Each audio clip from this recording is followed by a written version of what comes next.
Hey, good folks, this is the Ancestry Chronicler, Deshaun J. Gandy, and I am sitting here actually in the state of Virginia on Travis Drive. Yes, it is Travis Drive. Travis Drive with in the town of Greentown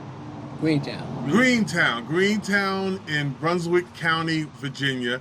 And I have the distinct privilege of sitting here with three generations of Travis men and one Harris, who is an offshoot of the Travis branch. And we're going to be talking about the front porch stories that they were privy of from their elders, and even those stories today that they still retell and just pass down to their children and to their grandchildren. So stay tuned. And we have a great show for you. You're going to want to hear this. Thank you.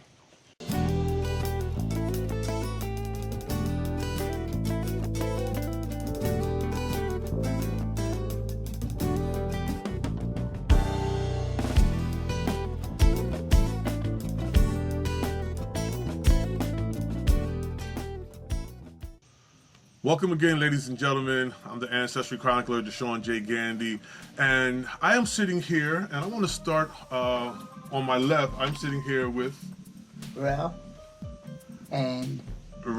Travis. He is Ralph Travis, and this is his nephew, Wilbur Travis. And this is We're cousin James Harrison. cousin James Harrison. And I am Jonathan Travis. So, like I said, three generations of Travis men and one Harris, who is an offshoot from the Travis branch. And we're down here in Virginia, and we're just sharing front porch stories. They've been enlightening me to their heritage. And actually, we are on Travis Drive. This street is actually named after their family. And they have family members that live up and down the street, and they've been living in this area since their ancestral roots began here in this country. We're also here at Ralph. I'm going to call you Uncle Ralph. Can I do that? We're actually sitting at Uncle Ralph's house, and this was his father's house. Brother. His brother. This was his brother's house. That's Wilbur's father's house. Okay, so this was Wilbur's father's house. This is Ralph's brother's house and now this is Ralph's house. Can you give me a little bit of history about this house? Me? Yes, sir. Yes, sir. I was very lucky. I was born in this house in 1948. I had a lot of good memories. Me and my grandfather with the white horse. Me and my tricycle driving up the dirt road. It was a lot of work up the hill, the dirt road. It was. My mother get mad at me. She couldn't find me, you know what I mean? But like I said, this is sitting here on the porch, having a good time with my relatives. So. Now this house, your father, he inherited this land from his father. Correct. And he was able to purchase this house from the GI Bill. GI Bill, yes. Okay, which is very interesting and unique. It is. Especially since a lot of African Americans who fought in World War II were not. They didn't benefit from the GI. Yes, they didn't benefit from it. So that's a story in and of itself, that your father was able to benefit from the GI Bill and to be able to build a house on property that was passed down to him by his father. Right. What's the history of the Travis family in this area? In this area, I was. It's that sometimes I wonder how did they get all this land, especially in a southern state like Virginia. I just sometimes wonder how did they get all this land. So I talked to some of the older people down here, how they did it and how they received it. Some of them they bought. Some of them were like given to them because of I don't know how I'm interpreting this. Like when there was slave masters, they gave them so many acres. Okay. When they came free slaves. Not free slaves. Free from slavery. Free from slavery. See what it was. And sometimes I still wonder today, how did they get this land, all this land? And so it's very important that we maintain or keep the land, because there's no more land. Right. And I think it'd be a good way to don't let it lose it, or got to pay our taxes, whatever it takes, to don't give it away. Exactly. I think it's interesting that you talk about ownership of the land.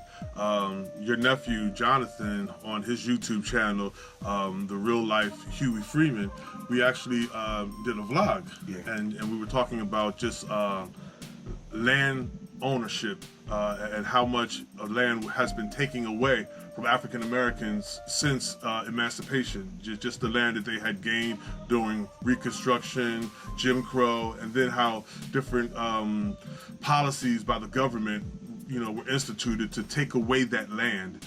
I think, or from what I've been hearing on the front porch stories that you've been sharing with me, is it's interesting how Uncle Ralph, your great-grandfather, or your second great-grandfather, if I'm not mistaken, let's see, I believe it's your great-grandfather, he was a mulatto. Yeah. And he was the son of the enslaver, and enslaved a woman. Yeah. And upon emancipation, the slave master's name just happens to be Samuel Travis, and he emancipated your grandfather, and he gave him his name because he was his child. So he gave him his name, and then from that progeny, this family has come has come to be. So you have I was telling Jonathan, his fourth great grandfather is a white man, and that is not unique to African Americans. Yes. He was a slave owner. Your fourth great grandfather was your enslaver. He was, a slave owner. And like I said, that's not unique to African Americans. That's part of our heritage. What have you heard about that story, or what are some of the stories that you've heard from that? Either one of you, from just growing up, sharing stories on the front porch. Based on the land that they acquired, I looked at a lot of deeds. Land was selling anywhere from 40 cents to $4 an acre. Wow.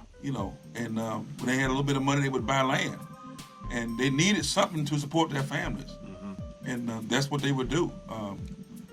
Ralph's grandfather, I am the great-grandson of his great-grandfather's sister. Mm-hmm. Right. Okay. So that's why our name is different, Right. from Harrison. But we all live and get along, and we share some of the same stories. Mm-hmm. Because I grew up with those stories. I got pictures of my great-grandmother. Never saw my great-grandfather. He passed away. Okay. But I saw Ralph's great-grandfather and the grandmother. Wow. Yeah. Wow. That's Back special. in the 50s. That's special. Yeah.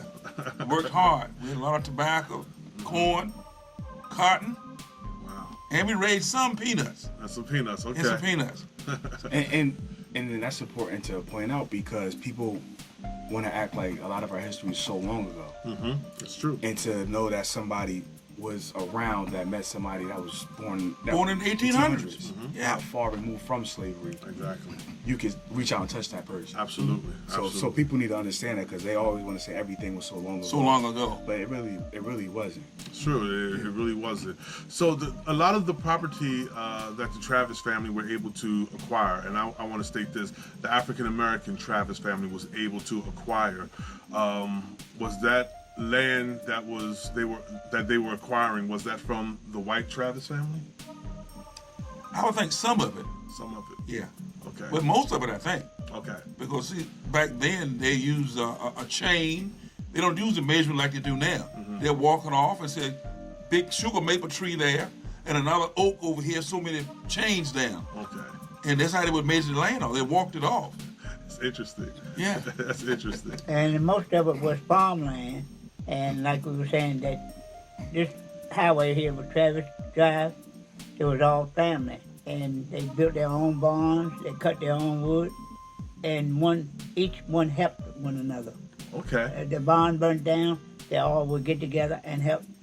And build another one. The women would cook, the men would work. Love it.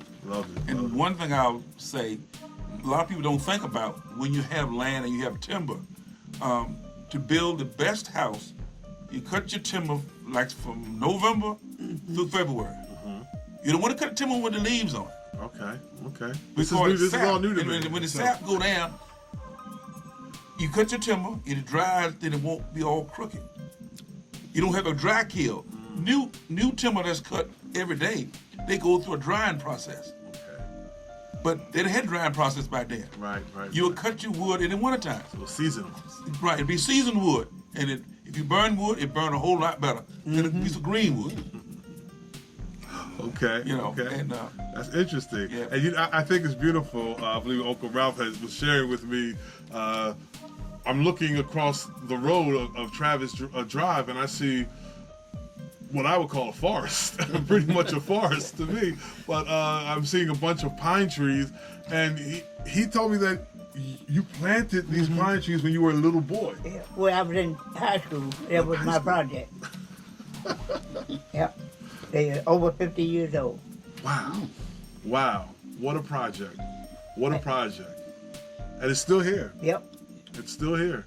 Yeah, And this will be, like, this is interesting. And you know, I think for the younger Travis members of the family that are still in this area, and even for those who are far away, like, you know, you live in Jersey, but you travel down, just to be able, like, I'm not even a part of the Travis family. I hope after this interview I'm an honorary member of the Travis family, but as a member of the Travis family, just to look out and to see a forest that will probably be here for generations to come, that someone in my family planted those trees. I think that's special. That's beautiful. You know, I don't know of any tree. There's probably some trees in North Brunswick, you know, that my great grandfather planted, and now that I know that's even a thing. You know, for me, I'm thinking trees have always been here forever. But to think that, you know, that somebody actually planted those trees, and my great grandfather in North Brunswick, he owned you know, acres of land, and I'm pretty sure he planted trees as well. And just to even know that now when I go back and look at that land, I'm going to look at it differently. You know. And I just think I think that's a beautiful thing. We had the distinct privilege of earlier in the day of going over to see some property that belongs to Wilbur Travis, to your mother's side of the family, right. the Kelly family. The house is dilapidated, but it's still standing. We saw the well that's out front, which is dilapidated, but it's still there. Also, the smokehouse. Still there. And then we saw all the farmland that was around it that's now, you know, filled with overgrowth and everything. But that's just the legacy. Can you tell me anything about that house? I will, because when my family came to New Jersey, me and my sister were left behind because I guess maybe because my mother and father went there to find a place for us to live for. So they figure they'll take 3 kids and leave 2 here. But it was me and my sister. So, but anything, but if I look at it, I had my grandma. My grandmother was living at that time, and also my uncle. I had 2 uncles staying there in the house, and they really looked after us, took care of us to a certain extent. And plus, I had family from my father's side, so there was always somebody there per se to, you know, that look out for us. But what happened was, I go back summertime. My grandma was asked, could me and my brother Gerald come down here and work in the fields? And I thought it was a good idea, but you know, it's a lot of hard work. It's a lot of hard work, you know what I mean? Like, I could have called some authorities. I did. Violating the child labor law. Yeah, but what happened, I knew it. Joe's my father. Joe's the father. Yeah. But what happened was, it's only for 2 months. But I thought it was fun. You're riding the mule, you go out there pick some tomatoes, you're doing tobacco, you're laughing and go fishing, you know what I mean? I thought it was, you know, really fun, you know. But what happened, my brother, Gerald, my grandmother asked him not to bring him back no more. Because, I mean, my brother Gerald, he just didn't like doing this farm work. Yes, I understood, you know what I mean? Yes. It's not for everyone. Yeah, but he left me in the hanging, you know what I mean? So my grandma would call me and say, Mother, Wilbur coming down this summer? But, you know, I did, you know, and like I said, I had some uncles and that made it, you know, like my uncle would go play baseball or we go to fishing there, and that was fun. But, you know, I tell you right now, it was hard work. So I got to give all my uncles, all my ancestors, how hard the work was. We don't realize it until we get out there and doing Absolutely. But like I said, you know. Because they did it in the summer, they did it in all year round. The heat of the day. Right. You know? And they were older. You got to feed the pigs. Yeah, you couldn't hang out in no party. You got to feed the little pigs, you know. Just hogs, they call it hog slop, you know what I mean. And we saw in the film that we mentioned when we recorded, they didn't have no electricity. Yeah, And right. so, Yes, we did talk about that. Right. So that house is over 100 years Over old. years, you know. And like when I came to stay down there, we didn't have no electricity.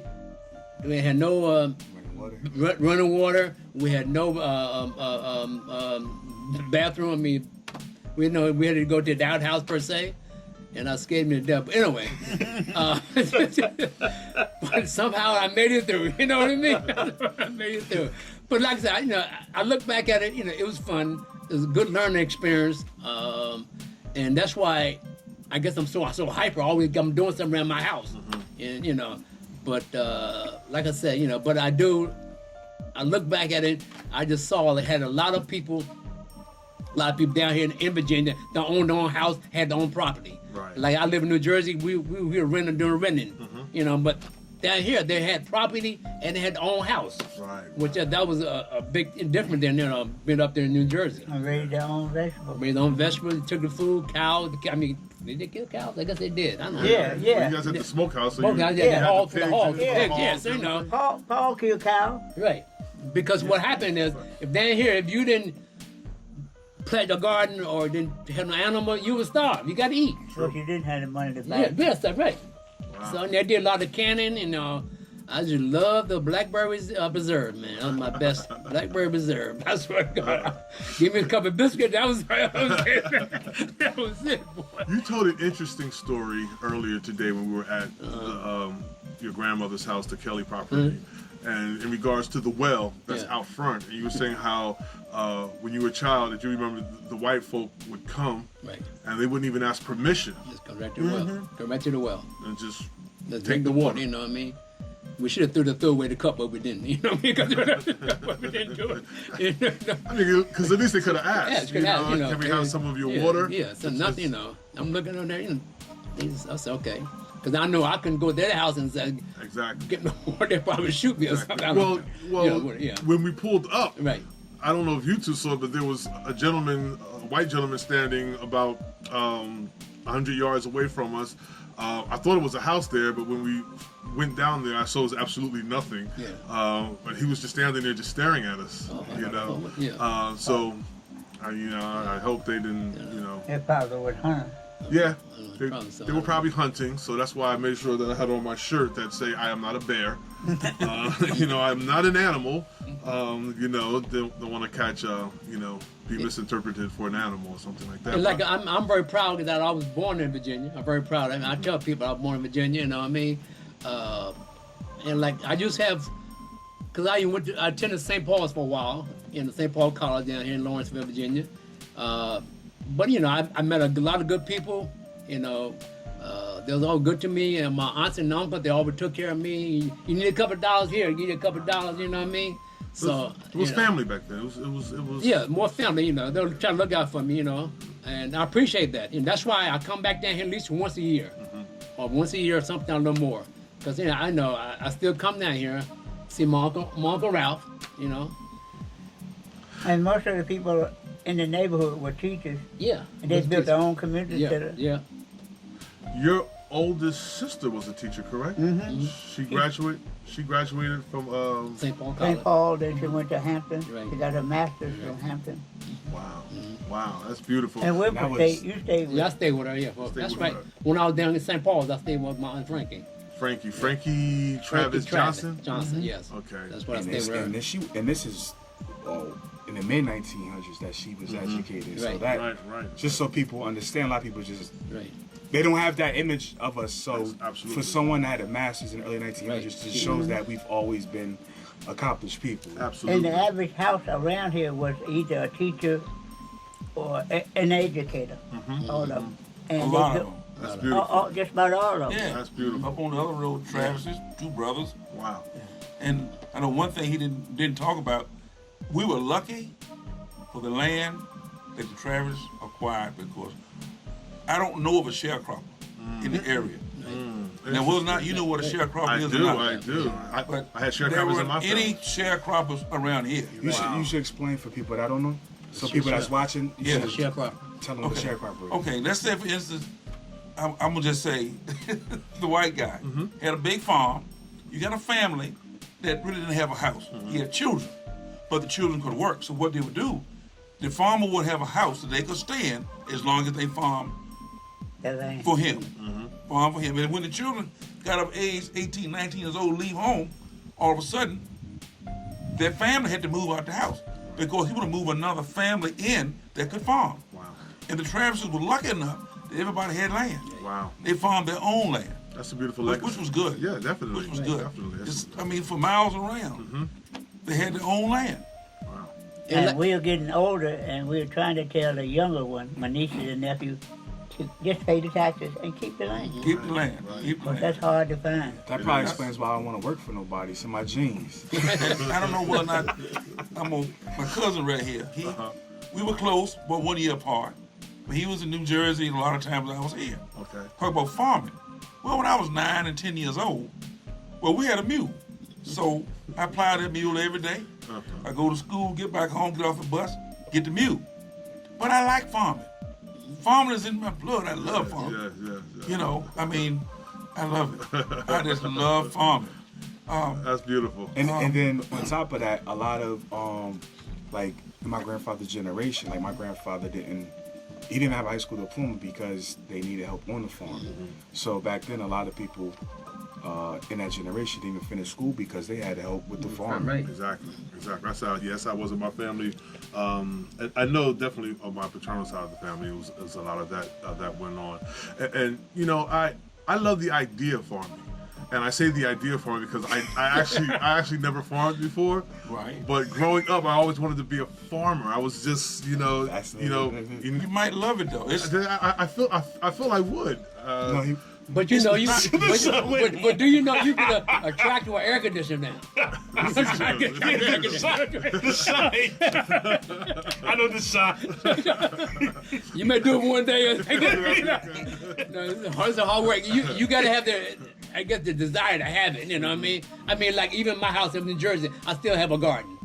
I plant tomatoes, cucumbers, something, you know, it's still like in me, you know what I mean? When I think about it, I don't like bugs, and I know you You wanna like down here?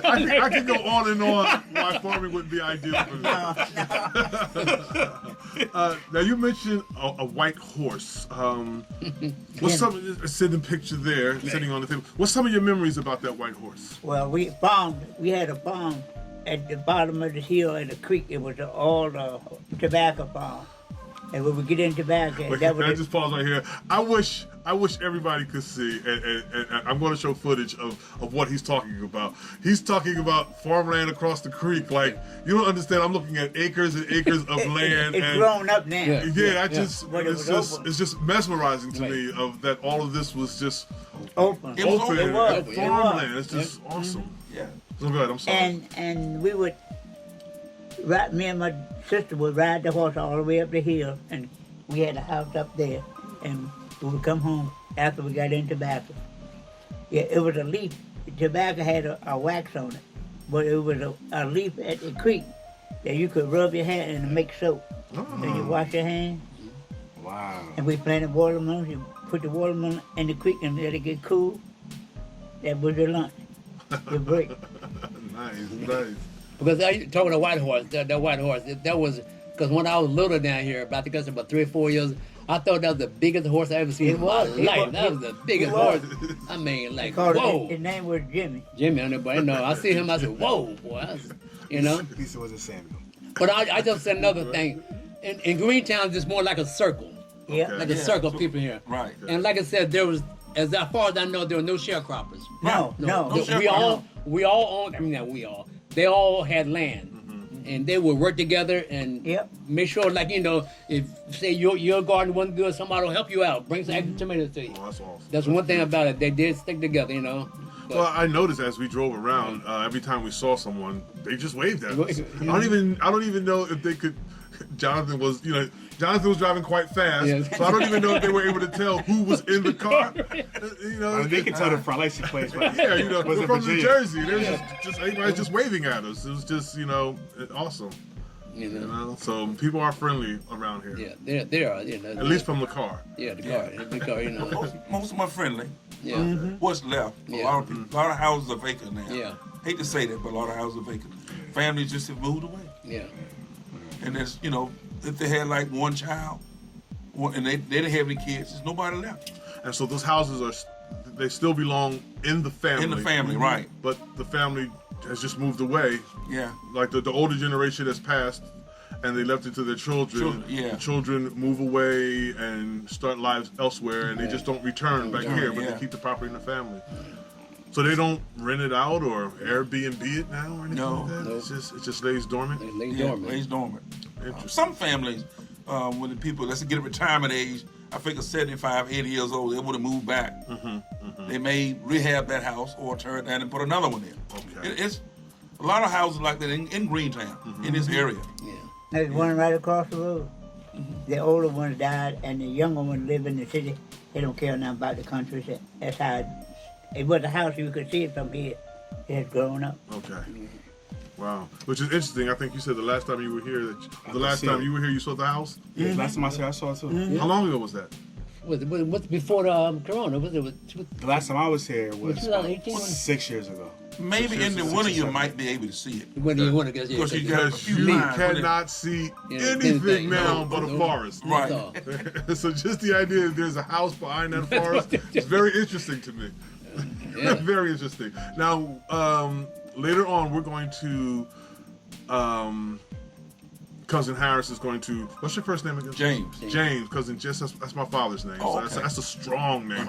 My grandfather's name is James. My It's a dad was strong named name. James. All right. Sure, yeah. So Cousin James Harris, he's going to take us to, where are you going to take us? What's Down that to property? Samuel J. Travis's home. Ralph's granddaddy's home. Wow. Ralph's granddaddy. Cousin, Uncle Ralph, we're going to see his grandfather's home, which is right down the street. We passed it. We saw an entrance. I just put it like that. We saw an entrance. I'm presuming that beyond that entrance that there is a house there, which I am told, which we're going to go see, and I can't wait to see it. And once we do see it, I will show it to you. But I wanted to revisit St. Paul's University. St. Paul Paul's College. St. Paul's College. Now, historically, what kind of college is that, or was that? What's It's the historically deal? black college. He's a St. Paul Well- College graduate. Let's start here. The first high school for blacks in Brunswick County was James Sommer Russell High School. Started around 1950, right? Started with the high school. James Sommer Russell High School was the first public black school. 1951. Before then, children were attending St. Paul's College, which was started, I don't know the year but started, but this high school was named after the founder of St. Paul's College, which was James Sommer Russell. Oh, wow. Right. Okay. Yeah. Okay. And that college is that was a black college? Black college. Black college. Historical black college. Historical black college. And they had a lot of different trades going on, anywhere from carpentry, bricklaying. I think they taught some about electrical also. A lot of the school was built from the bricks that was actually manufactured on the campus of St. Paul's College. Beautiful. I remember my uncle used to fire a boiler. The way they had pipes through all the buildings that were heated from the boiler. He would heat that boiler would run 12 months out of a year. And the hot water would circulate through the buildings and heat the buildings. Wow. Now, I was told that you are a graduate Of St. Paul's College. St. Paul's College. Right. Interesting. Beautiful. 1972. 1972. Couldn't get Wilbur to stay. We'll Yeah. play football. Now, is that college still up and running? No, it closed 2013, 2014. Okay. That was the last of it. Okay. Yeah, which was sad. Yeah. Which was sad. Wow. Enjoyed my time there. Yes. Worked hard. We go back to farming. I rented a farm for my cousin, my aunt rather, for 4 years. So I had tobacco. Then I raised the tobacco. I started selling my crop about end of August and September. Got my tuition money to go to college. You know, the way it was designed, if you had $1, I would get 75 cents of the dollar. She got 25 cents of the dollar. That's how we split the whole thing up. Okay. And that's how I sent myself through college. Wow. Wow. Talking about working your way through college. Yeah. Yes. And worked in the warehouse, tobacco warehouses, load tobacco up. There 3 tobacco warehouses in Lawrenceville, which was neat. I went to school in the day and worked there at night. So, made my money. Yes. That's Right. beautiful. And this gentleman talking about farming, I think he would have loved farming. Because you only work so many months out of a year. I'll leave it alone. You only work so many months out of a year. I know this, Sean. You work in the summer months. In the winter months, you really don't work. You sit back and just enjoy it. Kill some hogs. We always kill hogs in a group. 4 or 5 neighbors would get together. We get all the hogs on a Saturday, the coldest day of the year, you think. And we'll kill 10 or 15 hogs. Wow. And canned vegetables Yeah. in jars. Yeah. And it kind of, everybody shared everything. Right. I just like That's to add, what's a lot best. of my family members went to St. Paul's College, actually. Oh, Okay, yeah, a lot. I saw that the one that's a teacher, your great aunt. She went there. Who was that? What's her name? Frankie. Frankie. Frank, oh, yeah. Frankie Travis Johnson. She taught me in the 5th grade. Okay. The school was right up the hill here. Okay. Yeah, 5th grade. Wow. We had a wood stove in the Yep. corner.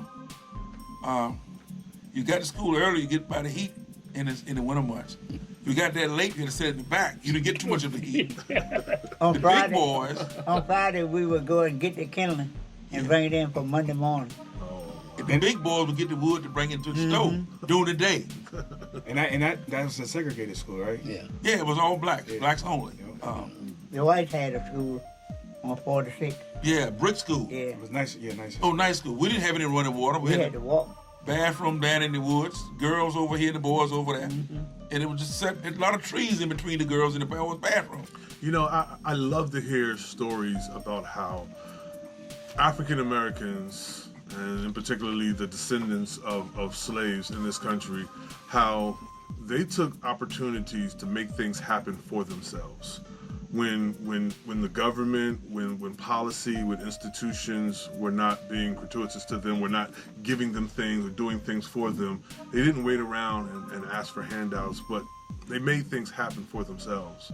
And I think that is a story, a legacy that we need to continue to not just pass down to the generation. We definitely need to pass it down to future generations, talk about it, but hopefully in talking about it and sharing that kind of information, that it will instill in African American communities today and forthcoming generations to even, you know, to have that mentality as in terms of grassroots to provide for ourselves. You know, so I love hearing those kind of Show our stories. resilience. Yes, exactly. Show our resilience. And on top of it, I want to add that they were expected to do the same with less. So you give them a school that is not really the best, Right. and they're still expected to learn to read and write like everybody else. Absolutely. To prepare them for a job like everybody else. You send them to a black college. I'm an alumni of a black college. We don't get the same funding, but we're expected to get the same education to prepare for the real world. So it's that's just important to mention, because you know when people want to say certain things, you have to like, okay, but guess what? I didn't have all of that, but I still got to the same place you got or further. Right. And once again, just to mention that, you know, he went to segregated school. Like wasn't that long ago. Like people have to stop saying Absolutely. it was a long time ago. Get over it. No, Right, it's right. he experienced that. You know, Right, so right, exactly. Uncle Ralph experienced that. Yes. My father experienced it in Baltimore. He went to a segregated school. My you mother know. experienced it for a short time. So Yes. yeah, it's real. Was there a certain meal or a type of food that you still cook or eat today that just brings back memories of the elders in your family? Yeah, my wife. Fried chicken. Yep, good old cabbages Yep. and potatoes, and stringy beans with potatoes in them. Ain't nothing like getting fresh cabbage out of the Out garden. the garden. They cook that day, and man. You go cut the I head mean, off, and put some white potatoes in there, boy. get the worm off sometimes. That's right, brother. But sometimes cook them, but one not. Okay, so let's back up because this is new to me. Fresh cabbage, you You're know. going to try to cook this. I know you're going to try to cook this. He is. So fresh cabbage from the garden. And we Yes. raise our own chickens. Go get the eggs. Yeah. And go get the Fresh eggs. Okay. eggs. And Yeah. Fresh egg in the morning. Milk the cow, get our own butter. Uh-huh. Wow. Because my Aunt Livella told me about how to pick a cabbage.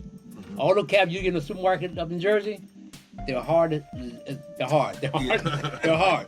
But they ain't sweet. They're like, you gotta put like, when you get one out of the garden, man, all you need is some cabbage. That's all you need. Wow. Cabbage. And I'll tell you something Right. about the garden. Right, If you had chickens, right. okay, every year, or if you had a cow or a horse, you had manure. Right. They would.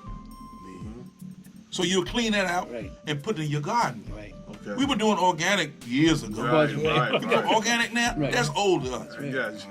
Because chicken manure in a garden, you're talking about a garden. Yep. That's right. Ooh, you're talking about some, that's what grow.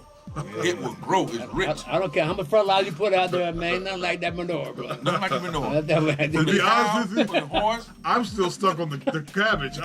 I've never heard anybody, recollect cabbage and Right. say, "Oh, that cabbage was delicious." Oh, yeah. Right. Yeah. And they all The way made the it's same cooked. Right, face, they're all man. the same thing. I'm just like, I gotta before I leave Virginia, I gotta Gotta taste find some some fresh fresh cabbage. I don't know if you found it in the garden now. You think about somebody else one? I don't know, but What a I went to a farm market up in New Jersey, and the guy, I walking around, I saw a guy cabbage in the field. I said, "Oh man, get me a couple head of these cabbage, boy." I did, man. I came home and cooked it. So I gotta look for fresh. I gotta look for a farm with cabbage and they're selling it. I gotta buy because my wife likes cabbage Yeah, a lot. right. I used to like it a lot. My grandparents, my father would cook it a lot, and then my wife. So now I've had it for years and years and years, and I'm just like, I'm kind of a little tired of it now. But I think I might have to reintroduce myself I'm to gonna tell it. you, man. But fresh cabbage from the garden. Right. put a white potato in it. Right. White Yep. potato. Get a little. Cut a white. I cut them up like White this, potato. quarter pieces. I'm telling Or you, brother. either Wow. you get the new white potatoes before you get them up. Right. They're small. Yeah, Yeah. yeah. And put that, oh man. So you go to Eat you that. got a row of white potatoes, and you look at it. You look at the white potato. You see the ground starting to crack a little bit under the white potato. Yeah. You got a little small one developing. You break it and get that little one out. You don't get the old ones that are at the bottom. They're gonna be the big ones. Okay. Get the small ones and put it in your cabbage. That was some kind of good. I'm caught up And with that. onions, fresh onions Fresh too. onion, yeah, fresh Onions, onion, man. yep, Fresh onion. onions. You grow our onions. Onion. And sweet potatoes, you get them out of the ground, you don't need no sugar. You don't need no sugar, bro. Well, do you want the sweet potatoes while you're here? Sure. There's a guy up the road. That's It got- $12 a bushel, right? $12. How much is a bushel? $12 a bushel. How big is a bushel? A bushel basket. Oh, I don't know. You know what a bushel basket Yeah, I is? forgot. My I forgot. Thanksgiving coming up. I can have You can buy a half a bushel. If you Yeah. want. Where, up the street? Where? Yeah. Yeah, right up the Up road. the road there. I'll take Hey. that. I will leave Virginia with fresh anything from a garden now. I will make sure that I don't think nobody don't make cabbage now, do they? Yeah, some people got cabbage, but I don't know anyone there who Yeah, I don't have a know, lot yeah. of them. And, Not right now. Not right now. Winter cabbage be coming in. And collards getting ready to come in. Yeah, Oh, yeah, yeah. college, yeah. Collards not quite ready yet. And you get those out of the. out of the garden. Oh man. Yeah, man. Ooh. Straight Thanksgiving dinner right there. Yeah. Happy Thanksgiving dinner right And then there. nothing. I love sweet peas. Sweet peas Yeah. when they come on the vine. Oh, They come man, early, they're like- early sweet pea. all you No. need is give us a little butter. That's it. Yes. That's it. Now, I've had. Yeah, my mother. I did have. I think that's about the only thing maybe that I can remember at least now that I've had fresh from a garden. Me too. We used to walk. I don't know. We were walking. We used to walk through somebody's property to get to somewhere else, and I don't know if we were trespassing or not, but we would pick the peas, and the peas in the pods were just—they were very Yeah. sweet. They Yeah, were sweet. delicious, and I was That's like, it. It was sweet, boy. yeah. Yeah, my mother used to get out from North Carolina. She from North Carolina, South North Carolina. So she used to get it when we go down there for the summer. She bring it back to Jersey. Interesting. Beautiful. Is there anything else that you gentlemen would like to share? One more talk about? thing. Years ago, we didn't have gas heaters or nothing like that. It burnt wood. But the mother would cook. You would have a full-course meal 3 times a day. There wasn't no sandwiches or nothing. A full-course meal. Wow. Like breakfast, lunch, and Yep. dinner. Because Hot. You could can- smell you it. can- You go could ahead. smell it in the field. But you can't. Biscuits, But you can't go out rolls. there farming with a that Big Mac. You can't do that. You want to survive. You need a full meal, brother. I'm telling you. And it was something that when other farmers, the children would help somebody else, everybody sat at the table and ate together. Good hot rolls. Mm-hmm. Biscuits, oh man, good God. You know, roses, rising roses, or yeast roses. Oh man, that's all I Fresh, need. good butter, homemade butter, man. Yeah. Cause we just churned the butter. Right, back in right, the day, right. you know what I mean? I remember all that good stuff. Worked the hell. It's good house. I mean, out of it. But it was fun. It was good. What I'll do, I'll send you some pictures of a churn, and Okay. when you're doing it, you have a picture somewhere. I got some memories, man. Yeah. You got the. What you got? I mean, ask me. Yes, sir. I got some memories. Go ahead, Jonathan. I definitely have some memories here because I remember my father. The first time I remember coming here, I was 6. I don't remember coming here. I remember going to Uncle Chauncey's house, but I do remember coming here as like a preteen, as a teenager, and I remember my other cousins would be down here, and we used to run all over this side over here. But I remember I was fascinated because one, being from Jersey, you don't really have I guess you would say history that's directly connected to you.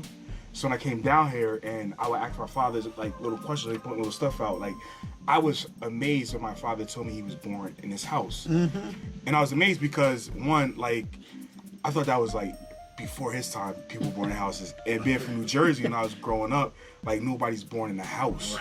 So my dad was like, I was born in a house. I remember I just stood there for like 30 seconds, like, how was you born in a house? Like, where did the doctor come from? Like, where was everybody else when you were born? Like, I was just amazed. Like, to this day, I'm still looking at this house like, yo, my dad was born in this house. And that's interesting because when you first said he was born in this house, I'm thinking he was born in a hospital, but his family was living in this house. You literally mean he was born literally in born this Had a house. midwife. Yeah. It was 2 of them around here. Right. Sensoria and What's her name?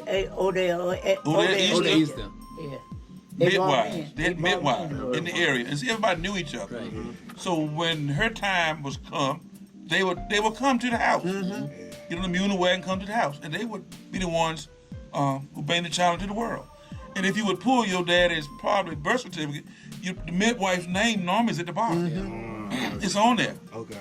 Yeah. Sensoria Sister Real Avens, I remember her. or Odell. And Odell Easter. And like I was telling them, when my mom got sick that Christmas, Dr. Bain, they was having a party Okay. Christmas Eve, and they told Your mom is Mendoza Travis. Mendoza, they told Lee Bell and them to go back and get some milk and magnesium to give her, but her appendix had burst, Oh. and that milk. And by the next morning, it had poisoned her system. yeah. But I told her we didn't have a Doctor. rescue squad. No. You had to go through the Jones. Jones. Do the funeral home. Yeah, they Get took something to move her. it around. They Go to- took her. So when your mother, Mendoza, got sick, your sister went and told Yeah. a doctor. No, they went and got my sister because we didn't have a car. Okay. They walked up to the other road about 2 miles. Yeah. Wow. And got her. Wow, that's a journey. And they came down and they went over town to tell They went the over doctor. town to tell the doctor. Yeah. It was a white doctor. Yeah. And they were having a party because it was Christmas. And so the white doctor didn't come. Not that night. He told her to give her, she just got gas, give her milk and magnesium. So they went to the drugstore and got that and gave it to her. But her appendix had already burst. Wow. And that poison just, and the next morning when they took her to Richmond, it was too late. That poison had went all over her body. Wow. Right now, sad. that's a simple operation, you know, Right. That's appendicitis. sad. That's sad. So helping But him understand when his father was born here, a lot of people around here was born at home. Yeah, I know now. Yeah, I know now. Could go back in and think of the time Yeah. that he was born. Yeah. 1950. Jonathan, Gene was born here. I was born here. Gerald was born here. Leonard was born here, and Mike was born here.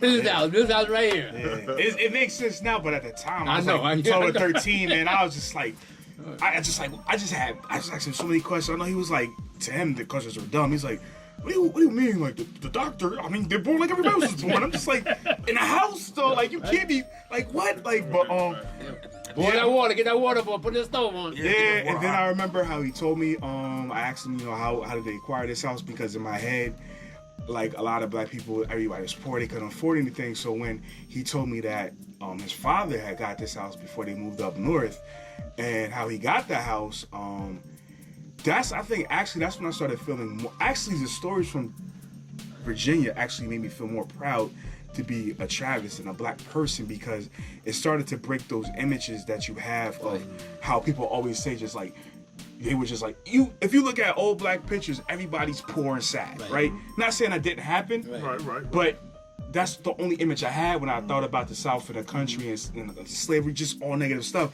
But when I started learning about the history of my family down here, like the pride slowly grew in me, like over the years, and I was like, wow, my grandfather owned a house in the 1940s, and he was a World War II veteran, and like he was able to support a family. And then I found out the street was named after my family, and even The house was inherited from his father. that I just found out. I didn't know that. The Okay, land. the land, yeah. I didn't know. And then I got older, and then I found out how much land my family owned. The pride in me, it was just too much. Like, because it completely changed my thought about, one, what I thought about my family prior to me being born, and two, what I thought about my family living in the South. Because it's usually never positive when you hear about black people in the South.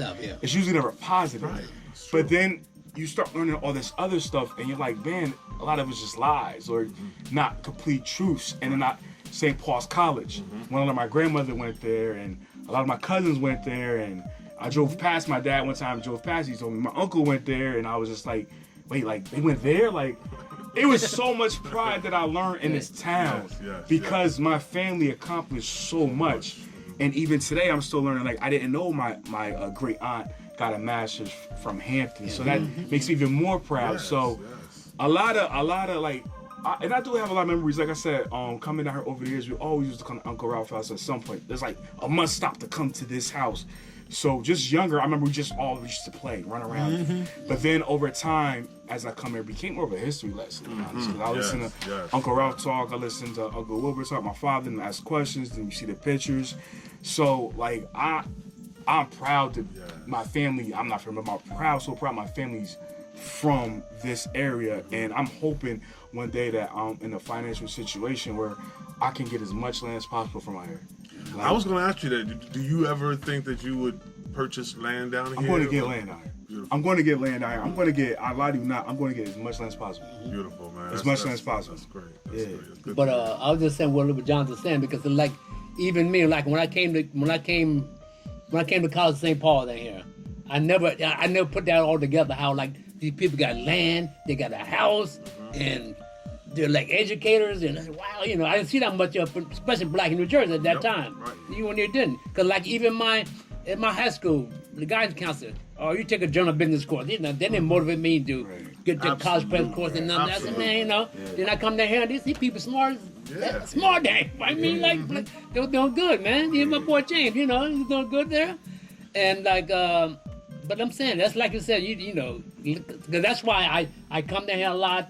I try to, although my sisters, my daughter don't want them to like come down here, but I still come down here, and somehow it's gonna rub off them like it rub off on Jonathan. It's gonna rub off him. They're gonna see that. Absolutely. You know what I mean? Because like we were living in Parkside, it was like low income housing. You know what I mean? But people come down here, people own land. You're like, wow. You told the story earlier on the drive down here, and I mean, I don't know if you realize that when I was on the way down here, I just became a sponge, and I soaked up everything that you were sharing, and you were saying you were just sharing so much that I wish I had the recorder instead of in the trunk. I wish it was in the car with me. I would have just hit record, and it just was like, But you shared a story that I just want to revisit. From my family in the South, I've been made aware that the churches in the South, they have homecomings. Right. And in the North, when we have a homecoming, it's anybody who attended that church, and they're mostly local people. Yeah. But in the South, when they have homecoming, people come Right. from all All over over. the country who have belonged to this church for generations, generations. and they come back. And you were sharing how, what kind of transpired when the Northerners would come back to the Southern church. Can you just talk about that? He's already laughing. Can you just talk about that? But you know, I remember the best thing back there when they always be cooked food outside. Yeah. Uh-huh. Everybody would bring their best dish. Yes, I yes. mean, yeah, like, you know, like Sister Mary got the sweet potato pie, and it goes to hi, sister, you know. I mean, they was very smoking. They were very proud people. Yeah. Chicken, They really Yeah. chicken, man. I green mean, beans, Hot roll. potato salad. Hot roll. hot rolls, roll. But you everything. said when the Northerners would come down back to the homecoming to visit, you said that the Yeah. Northerners would dress all Oh, yeah. flashy. They Yeah. come with the big cars They and come with stuff, the you big know. cars and like, you know. everything. I mean, to a certain extent, I guess, you know, that was very proud there. Now, you know, I'm doing well, make me doing well, but, you know, but they still came back. And Right. they really, that's what happened. I give them credit. They did come back Right. and try to go visit their mother or whatever, you know what I mean, which was good. Third week in August. There we There go. was a Yep. there was a holiday. Holiday, yeah, holiday. Right. Whole 5 days Right. of revival. I mean, Somebody that- had a party. Yeah. Every night, tell me, party, every night, I'm telling you, I brother. think one, I mean, the one yard night was we full. drank that wine under there. But that was a time that you look forward to third week in August. Yeah, UPS down here, good gosh. UPS goes down Travis Drive. All right, hey, that's big time. Whoa. That's big time, Going to one of your Travis. cousins' home. But, yeah, that what he was saying is so true. Homecoming is a time that we look forward to. Third week in August. Third week in August. That was it, man. But I mean, I love the food. I go over there. I know Sister Mary got that. Go by her. 4, 5, 6 layer chocolate. Yeah, that's right, man. Cause they wanted to impress the people who go. They cook their best what they know. Right. And they're like, Right. and I be, hello, Aunt Mel. She's my cousin. Hello, cousin Mabel. How you doing? You know what I mean? That pie sure look good.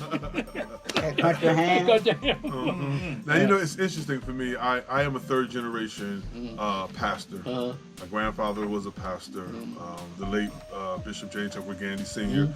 My father was a pastor, James Edward Gandy Jr. He has brothers who are pastors. My brother was a pastor. Your brother was a pastor? Okay. Herbert Travis. I myself am a pastor. And I always thought for me that my church legacy began with my grandfather. Yeah. We took a picture of this. Come on down. We got UPS.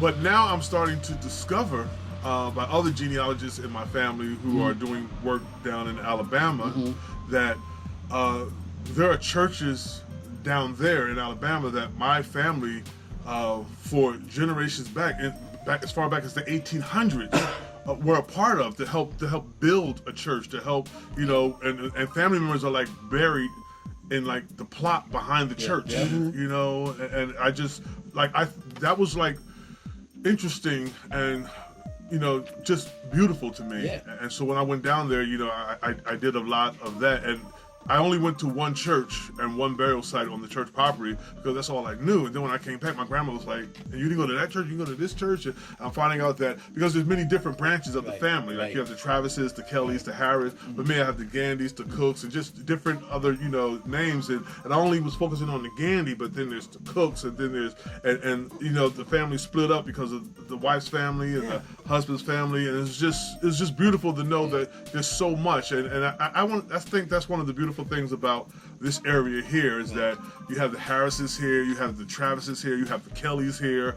I'm pretty sure there's more family, the Greens, and you know, Revis. the Revises, and they're all still here in this area, and I just think that's beautiful. But the sad part about it, like the younger generation, there's no connection down here, bro. There's no connection. That's why they screwed up. You know, and they said, you know, like I said, you know, they think it's the country's, you know, nothing to do, nothing whatever.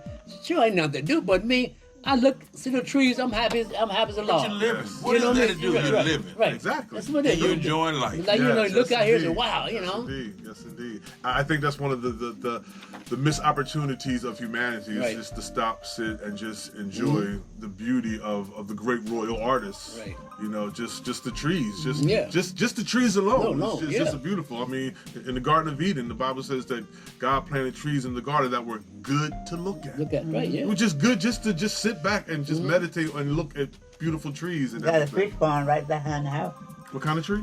A fish pond. Fish pond. Oh, a fish pond. They got Okay. fish in that thing down there? Mm-hmm. I come in and hook some up. Fry some fish, brother. You know There what we I go. mean? We got some fried fish. So Virginia fried fish. We just, The whole stuff, man. Because I went to peep up on across the Lois house, the lady. She had a pond, right? Yeah. So me and my cousin, Calvin, let's go get fish. You know, we don't went out there. We had about 9 bass, man, before we know it. You know, that quick, man, because Yeah, right. she didn't let nobody else Yeah, you go in the don't let fish it- in the okay. pond. You don't let everybody go down. Yeah, Okay. you know what I'm saying? That'd be nice. You know, go out there and skin them up, cut their necks off, and throw it in hot grease. Boom. Nice. In a Nice cold round beer. pan. So as we sorry. as we end this conversation, let me. I just want to like you spoke about something that the younger generation, they don't come back, or they underappreciate their legacy, the family history. How do you think we put it in our children, our grandchildren, the forthcoming generations to be able to appreciate the legacy and the history of their family? Like, what's our obligation? Okay, I have 2 daughters. One of my daughters like coming in here. They like coming in to know more of their cousins or whatever. They love. The other one don't. She don't go. You know, she don't want to go down there. But she did come there a couple times, and she had a good little time, but she won't admit it though. Okay. She won't admit it. She had a good little time, but but she had a good little time because her other cousin was at the hotel having a good time, But they do see people owning houses and stuff and especially although that I have houses, I bought a house, and they see that I have it, but down here more people see like they own their own homes, Yes. and sometimes they see that. They won't admit it, but Right, they know right. wow, a little different down here. You know what I mean? And I hope that they take that under consideration as far as not coming. I'm not down to move down here, but it's nice to see somebody own a house. You know what I mean? Right. Because still up in Jersey right now, there's not that many blacks still like they're living the projects and all that stuff. Still there, it's there. Right, You right. know what I mean? So. I know Jessica, my younger daughter, she like to come down here. Okay. But but it's good. Well, if you come there still a couple of days, be like relaxed.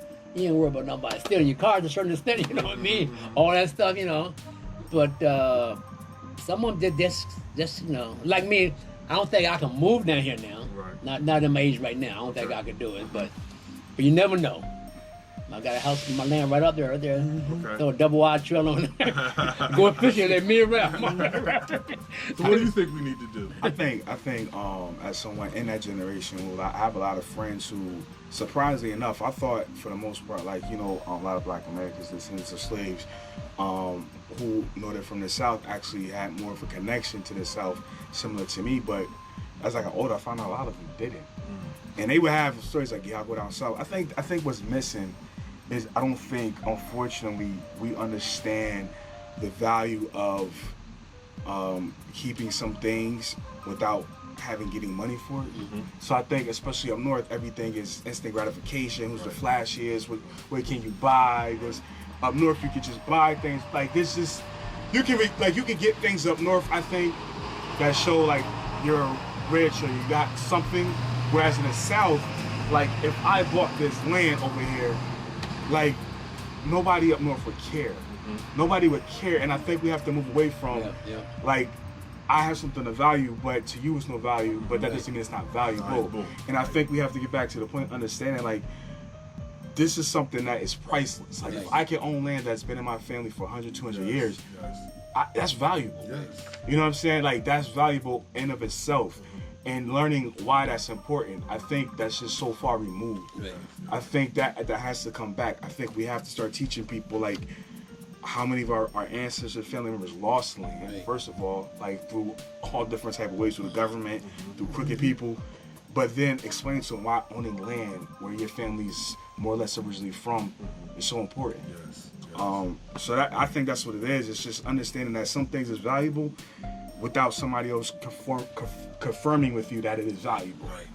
Like, I don't need nobody to confirm to me that all this is valuable. Yeah, exactly. I don't need nobody to confirm this to me. Right. And that's why I'm trying to push my cousins and nieces to, like, you know, going together as a group Yes. and buy some land. Yes. Get involved. Get involved. That's what I'm saying, you know. In the land. Right, because right here, Mr. Harrison, he got a little connection. You know how they let the work. He can work with us too. You know what I mean? He will. He would do that, man. You know what I mean? That's Because the thing. Like, I think for me, if I were to own land, I don't want to just own it. I would want to. I don't want to just be on the land. I want to be in the land. I want to farm that land. I want to be able to have my life sustained from my land by being able to grow food and things of that nature. you can grow a lot of cabbage out there, brother. You know, see, this area, you can have your cows. If you want to do horses, you can do horses. People have horses. There's money in cows. Yeah. Yes. They don't do too many pigs right here and there, but there's a market within 30 miles. Yeah, Virginia If you has. raise pigs, you can sell them. Right. Right. Sell by the pound Yeah. within 30 miles of here. And we did that coming up. We had pigs. You know, need some money, you go sell 10 or 15 hogs. Had some money in your pocket. Wow. And next with the land, we had corn. Cucumber.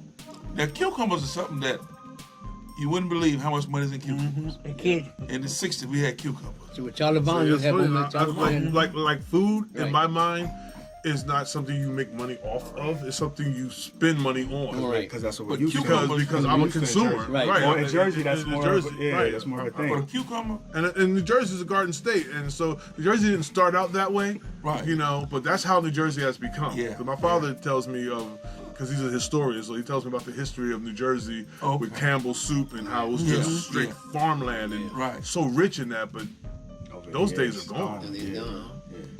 well, go to Eastern Shore, Maryland, Virginia. Oh, Virginia. Maryland. Okay. In Virginia, you can ride and your eyes will be burning. Peppers, fields of peppers, as far as you can see. And you see tomatoes. You see a tractor and trailer load of just tomatoes. Interesting. I mean, it's farmland. I mean, Yeah. it's a lot of stuff to be made on the farm. Right. That's how they get to the cities. Which is why there's a movement going on now, a groundswell of African Americans who are fighting to keep their land, their farmland in particular, land that they've been farming on for generations, Yes, it's rough. and not to lose that land, and also to even recognize that something like that is being taken away from African American communities. You know, so you know, that's a movement that I've wholeheartedly embraced and want to embrace more, because I just think it's something that's good. And this is why, gentlemen, I thank you so much for taking this I got time. one more thing since you Yes, since sir, you brought please that do. up. You brought that up. Do you know the president of the black farmers live right in South Hill? Where's South Hill? It's in Virginia? 20 more, 20, but another 20, About 20 20 miles. Yep. 20 Okay. miles west of here. He's the John president Boyd. of black farmers. Okay. John Boyd. John Boyd. that's John right, Boyd. Right? Uh-huh. Interesting. So someone like him, you know, you can get a connection with Connection, him. yes, for sure. For That's- sure. you know. I would love to do that. You know? Connection with him, yeah. So this is why I do what I do with my Ancestry Chronicles with Deshaun J. Gandy and doing Front Porch Stories, because the Front Porch Stories that are shared, you get a chance to discover and learn the ingredients that make up the recipe of who Uncle Ralph is, the recipe of who Uncle Wilbur is, of who Cousin James Harris is, of who Jonathan is. Like I've known Jonathan for a little over 10 years now. Yeah, and I thought I knew a lot about him, but sitting here today, I've learned more about you, I think, than I've had in the entire 10 years.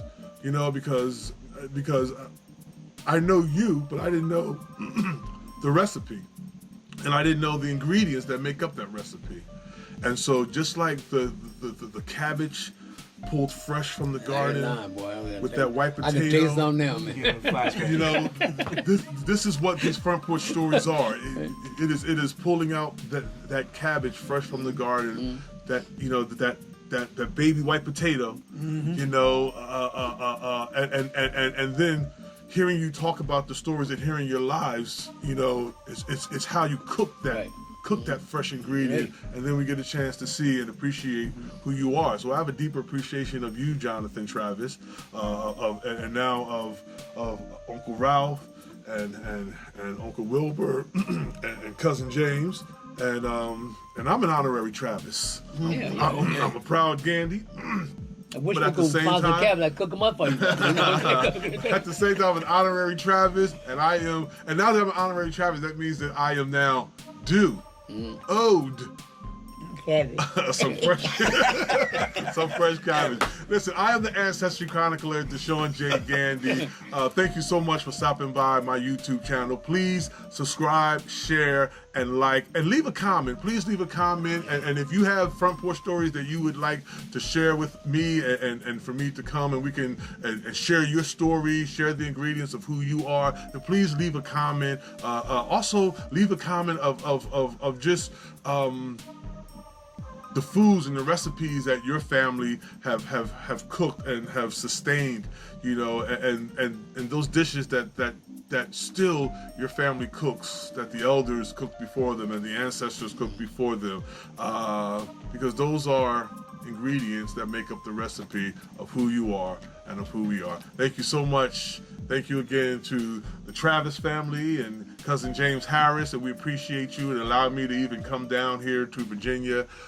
Such a beautiful day, and to share this moment with you all. I am honored and I am privileged, and I hope to do it again. Yeah, stop by Travis Thank Drive. you. Yes, stop by Travis Drive. God bless you, ladies and gentlemen. Thank you.